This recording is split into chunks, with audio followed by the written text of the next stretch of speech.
سلام با برنامه مهمانی آزادی از رادیو آزادی خوش آمدید. در مهمانی ما سفیر بریتانیا در تاجیکستان جناب رابین آرت سمیت قرار دارند. جناب سفیر خوش آمدید به صحبت. Thank you very much indeed. Welcome to the embassy. سلامت باشید. جناب سفیر، شما مدت 3 سال اخیر سفیر بریتانیا در تاجیکستان بودید و همین تجربه دیپلماتیتان و کاریتان رو در تاجیکستان چگونه ارزیابی میکنید؟ Well, firstly, it's a great honour to be British Ambassador here. I've enjoyed myself very much indeed. I knew Tajikistan before I came here. البته سفیر تعیین شدن در کشور به خصوص سفیر تاجیکستان آرزوی هر دیپلمات است و من نیز از این مسئولیتم خیلی خوشحالم. اما قبل از سفیر شدن در سال 2008 همراه با یکی از اعضای خانواده اعلیحضرت به تاجیکستان سفر کرده بودم. از مهمان نوازی تاجیکان و طبیعت دلربایش بهره‌ور گردیدم. باعث افتخار است که در مدت 3 سال فعالیت به عنوان سفیر دستاوردهایی را در رشد مناسبات و روابط میان تاجیکستان و بریتانیا داشتم. We have in the past 3 years been able to build very strong relations between our two governments and our two countries.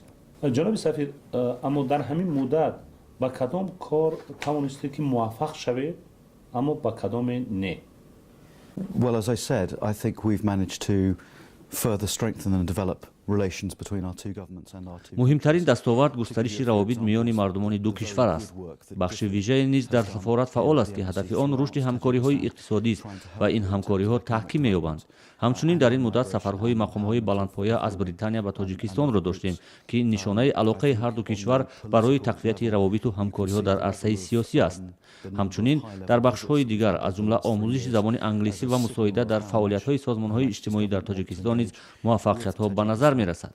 در این زمینه آموزش زبان انگلیسی نخست در شهر قرغان‌تپه و بعدا در ناحیه قبادیان مرکزها تشکیل شدند که جوانان تاجیک می‌توانند تا از آموزش زبان انگلیسی بهره‌ور گردند.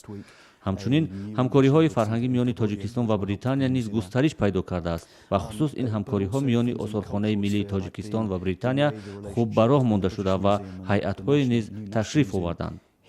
آنچه در این مدت موفق نشدم این است که با گذشت 3 سال در تاجیکستان زبان تاجیکی را یاد نگرفتم که این البته موفقیت نیست.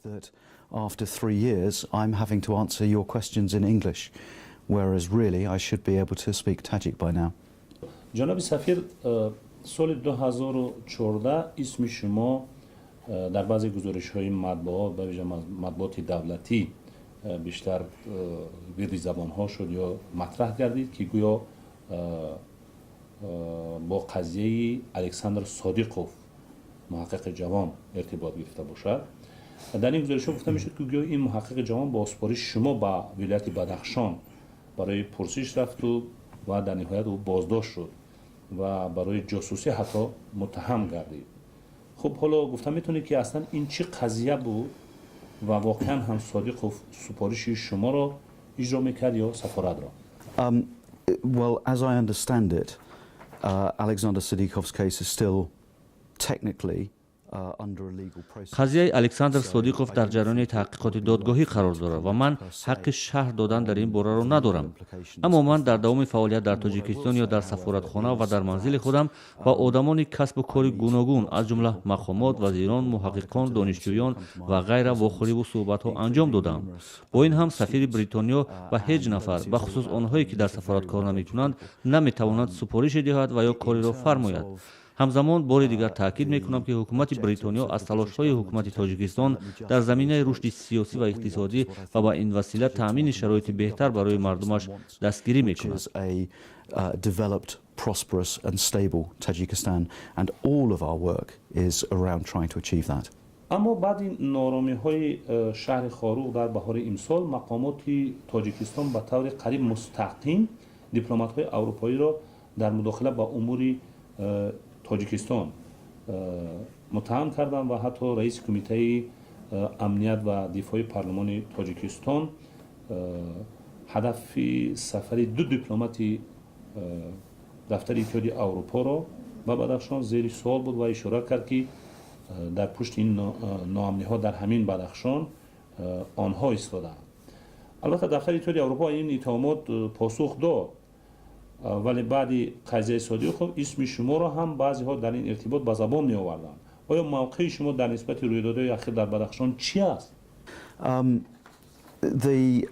The reports that I or indeed the UK have in any way been trying to destabilise Badakhshan is completely. хабарҳои марбут ба нооромиҳо дар хоруқ ва гӯё пушти ин нооромиҳо сафирони аврупоӣ будаанд асосе надоранд. фаъолияти мо ба ҳукумати тоҷикистон рӯшан аст ва онҳо медонанд ки чӣ корҳои хубе дар тоҷикистон сурат гирифтааст. ман ҳамчун сафир ба манотиқи мухталифи тоҷикистон ташриф бурдам ва хоруқ яке аз ин маконҳост. ҳамчунин дигар ҷоҳоро аз ҷумла минтақаи рашт ва хатлонро низ дидан кардам ва сафар ба минтақаҳои тоҷикистон аз вазифаҳои кории дипломатӣ аст. вақте ман бо раиси вилояти бадахшон вохӯрдам, гуфтам ки бояд миёни намояндагони ҷомеа диалог ё муколомаи созонда сурат бигирад, то ба таниши бузурги сиёсӣ табдил наёбад. ман мехоҳам аз таҷрибаи таърихии Британияи Кабир мисол орам, ки он чӣ дар Тоҷикистон ба вуқӯъ пайваст, ин гуна таҷрибаҳоро мо бо Ирландия, як қисмате аз Британияи Кабир доштем. мо таҷрибаи онро дорем, ки як таҳаввулоти бадро ба самти мусолиматомез гардонем. ҳукумати Британия хоҳони ҳамкории созанда бо ҳукумати Тоҷикистон аст ва мо низ барои кӯмаку дастгирии давлат ва мардуми Тоҷикистон ба ин ҷо омадаем, на барои ягон таҳаввулот. And it's along those aims that I've been working in my time here over 3 years and that my successors will continue. We're here to support, we're not here to cause trouble. یکی از مطرح‌ترین موضوع‌های مربوط امسال این بود که پسری نوزاد خود رو منوچهر نام گذاشتید. حالا منوچهر چند ساله است و اصلا تاریخچه‌ش میگه که چگونه است، چی سبب شد که اون منوچهر نام گذارید؟ Thank you.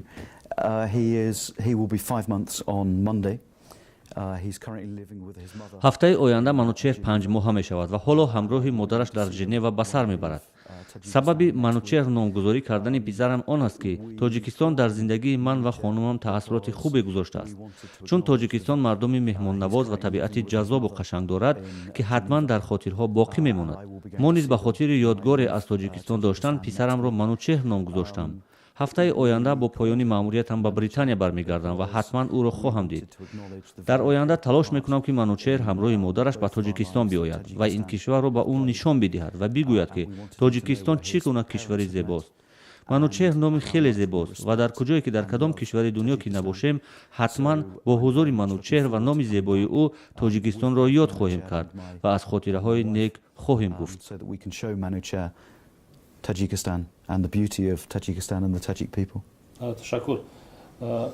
همینطور صحبت بود با جناب رابین آرتسمیت سفیر بریتانیا در تاجیکستان که فعالیت دیپلماتی ایشان در تاجیکستان به پایان میرسد.